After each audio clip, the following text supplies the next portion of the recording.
See, I do have hair. Thank you, Ricardo. That's the best introduction I've had all day.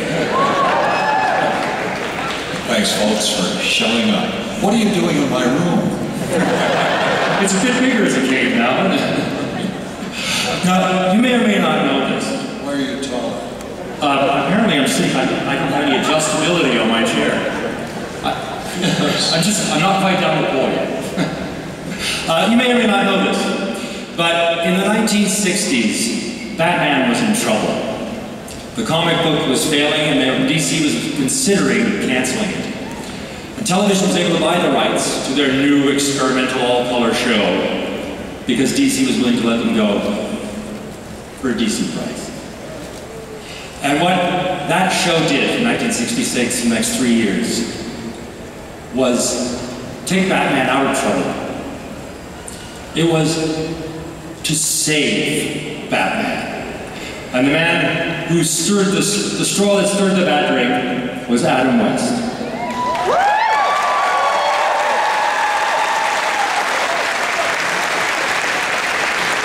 So Adam, I can see there are already some questions being distributed there in the audience, but let me ask you a couple of quick ones to start off. Go ahead.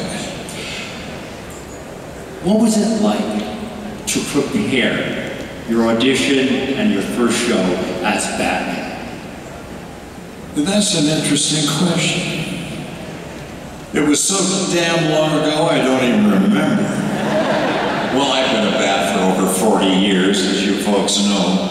And the first show was a very exciting kind of task because we'd all gotten together and gotten married with the same kind of concept, that we bring it to people on a level for the children and the whole family spectrum, but for the adults, that we would give them some kind of social satire which would make them laugh a lot.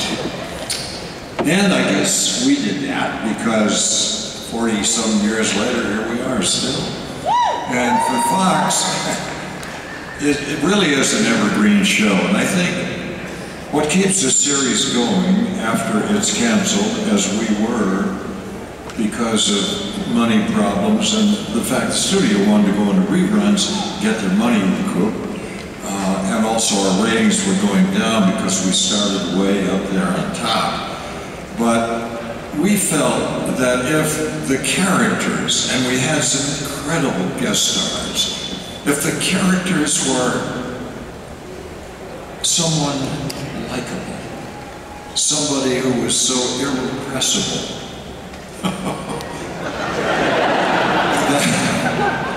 Robin's waiting in the car,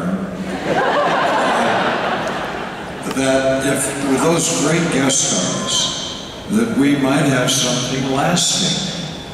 Now, there were a lot of memos. You asked how I got into that first thing, and I found out a year later that they'd seen a commercial I'd done for Nestle Squick, in which I played a character called Captain Quick, and kind of a James Bond spoof. And they'd seen that, and that's the reason they asked me to do Batman. I was going back to Europe. I had 5 more pictures offered, spaghetti westerns. And I decided to do Batman because it really tickled me. That first script by Lorenzo Semple Jr., who was a great writer in high regard in Hollywood and New York, wrote a script that I felt was fresh and one of the funniest things I've ever read. Check your coat, Batman? No, I shouldn't wish to be conspicuous. Or Mr. Freeze at the end of a long dinner in which he's sitting in a very cold, conditioned area at the table, and we're in a warmer, red-colored area. George Sanders, the late, great George Sanders said, "Baked Alaska, Batman?" You see, when you read lines like that, you just know that they're on to something.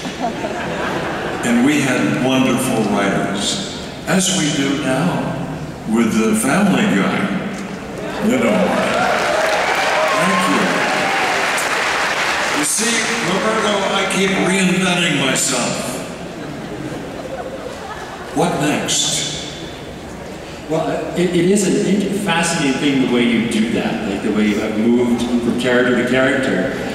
One thing I've noticed is that the real gift you give to these characters is that you get them, Mayor West or Batman, in really, really funny situations. And you deliver the line absolutely straight. You keep yourself there. Well, when I deliver a line, you see, you have to have in comedy an honesty, a sincerity. And if I, as Batman, for example, deliver a line, you give me curious stirrings of my utility belt, Catwoman. You know damn well that I'm kind of laughing inside, but certainly not winking at the camera. And these are the memos that flew back and forth when we first did the first show you referred to. Roberto, the memos made me very insecure because they said, what is this guy doing? What in the hell is he trying to do here? He's not. We wanted a Lone Ranger. We got this guy, he's clowning around, he's dancing the Batusi. What is this? Well, 3 weeks later, they stopped the memos and they said, let him go. Let him do what he wants. Johnny Depp knows about that, doesn't he? Exactly. Yeah. Some of the really classic lines from Batman, do they come from this same kind of, you bring it in, like, I want you to, the old chum. But was that you reading the line, or was that you starting to bring these things in? There was a nice mixture of both. And is my chair tippy? No, it's okay. It was a good mixture of both. I mean, we have wonderful writers, and you know, some of that stuff with Catwoman, it got pretty salacious. But as we do on Family Guy, that's a little bit cutting edge, isn't it? Mm-hmm. Oh yes. How do I say those lines? You want some taffy?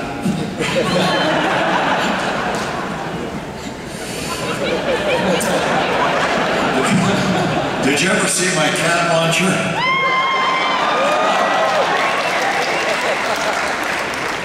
I have a question here from Mike 3, Dawn. Just throw it open here. Dawn, right here. Sorry, it's Jordan. Sorry. Thanks for coming to Canada, Mr. West. The question is, I'm a huge fan of Batman the Animated Series, and on that show you got to be the voice of the character of the Grey Ghost. Can you tell us how you got involved with that? They just called me and I said, send the damn check.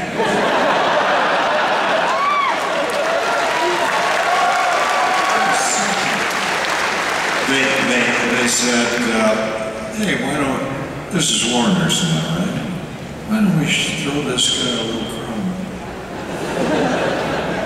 The Grey Ghost I love, and thank you for mentioning that, because they're talking about doing the Grey Ghost as a series. But I have to get a little grayer. There's a great scene in The Incredibles, you know, you've seen the movie The Incredibles, where Edna Mode, who designs costumes, gives a long lecture on no capes, no capes. You've fought in a cape. Does it work? Is it okay? It is one of the toughest things I've ever done. Because your cape keeps getting snagged, but you know, what I do, and have always attempted to do, is use the problems and make the problems work for you. Now, they said, well, how are you going to play Batman, and what are you going to do? And I'm going to give you some acting secrets I really shouldn't. In a way, it was easy. First of all, just let the costume work for you. You know? Just use that kick in a beautiful way, like, Toro, El Matador. you know, I did use the cape in fun movies. And the other thing, when I was thinking about, you know, Roberta, what you said earlier, how to play this character, how do I get into this? First, the costume did work for me because you pull on the cowl. But what happens after you pull on the cowl and the cape and the tights and they're itchy? What happens? I thought, hey, when I was a little guy growing up in Walla Walla, Washington, I used to play Batman in the backyard with the blue bath towel or whatever, right? So when I, you know, pulled the cowl on, first thing I did was think to myself, and then later I'd verbalize it, hey,